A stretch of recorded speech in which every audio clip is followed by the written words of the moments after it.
Thank you, Mr. Speaker. I'm pleased, as I said before, to welcome faith leaders today from the Interfaith Social Assistance Reform Commission, ISARC, to Queen's Park.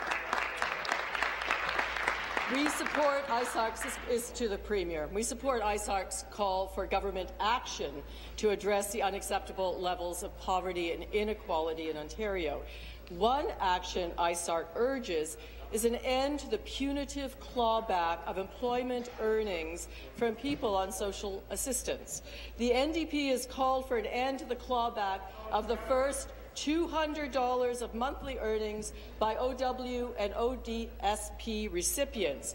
Will the Premier, at the very least, commit to make this change and help over 50,000 social assistance recipients maintain their dignity and get back to work? Thank you very much, Mr. Speaker, and I appreciate the question from the member opposite. I will be visiting with the ISARC folks later on today. And, Mr. Speaker, this is one of the issues that has been raised by the third party. It's something that I have said quite clearly is a priority for us. It's something that we want to work on with the third party. The Better Prospects report that was written by Francis Lankin and Munir Sheikh is something that we have talked about. I talked about it during my leadership, Mr. Speaker, my leadership run. I said that it was, for me, it was the starting point for the next phase of our poverty reduction strategy, remembering that we do have a poverty reduction strategy in this province, Mr. Speaker, because we brought that into the legislature.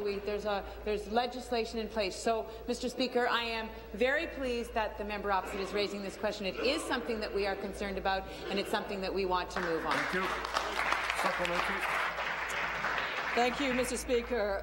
Sadly, it's a particular affront to low-income families that is this government, your government, that's cut programs that help the very poorest Ontarians, like the Community Startup Benefit, which helps people avoid homelessness, like the Special Diet Allowance, while wasting hundreds of millions of dollars on gas plant cancellations and still planning more than $1 billion new dollars in tax cuts to the biggest corporations.